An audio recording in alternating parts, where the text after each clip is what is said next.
আদালতে ধাক্কা খেল পশ্চিমবঙ্গের সরকার, বাতিল হলো 5 লাখ ওবিসি সনদ। 2010 সাল থেকে পশ্চিমবঙ্গ সরকার যেসব ওবিসি সনদ দিয়েছিল তা বাতিল করলো কলকাতা হাইকোর্ট। ওবিসি সনদ হলো অনগ্রসর শ্রেণীভুক্ত মানুষের সংরক্ষণের সুবিধা দেওয়ার জন্য রাজ্য সরকারের তরফে দেওয়া শংসাপত্র। কলকাতা হাইকোর্টের বিচারপতি তপব্রত চক্রবর্তী ও বিচারপতি রাজশেখর মান্থার সমন্বয়ে গড়া ডিভিশন বেঞ্চ বুধবার এ রায় দেন। আদালত বলেন, বাতিল হওয়া ওবিসি সনদ ব্যবহার করে তা দিয়ে কেউ এখন আর চাকরি নিতে পারবেন না। তবে যারা চাকরিতে আছেন বা যোগদানের প্রক্রিয়ায় আছেন তাদের জন্য এই আইন প্রযোজ্য হবে না। সনদ দেওয়ার প্রক্রিয়া আইনসম্মতভাবে হয়নি বলে মন্তব্য করেছেন হাইকোর্ট। আদালতে এই নির্দেশকে স্বাগত জানিয়েছে বিজেপি ও সিপিএম।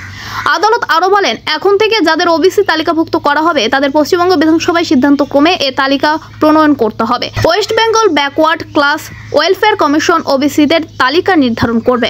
ওই তালিকা বিধানসভায় পাশ করতে হবে, কিন্তু এর আগে এসবের কিছুই না করে তালিকা প্রণয়ন করা হতো। রায়ের পর প্রধানমন্ত্রী নরেন্দ্র মোদী দিল্লির এক জনসভা বলেছেন, কলকাতা হাইকোর্ট ইন্ডিয়া জোটকে আবার এক থাপ্পড় মেরেছে। মমতা সরকারের ভোট ব্যাংককে শক্তিশালী করার জন্য সার্টিফিকেট দেওয়া হয়েছিল। স্বরাষ্ট্রমন্ত্রী অমিত শাহ বলেছেন, এই রায়কে আমি স্বাগত জানাই। হাইকোর্টের নির্দেশে প্রমাণিত হলো মমতা সরকারের তোষণ নীতি।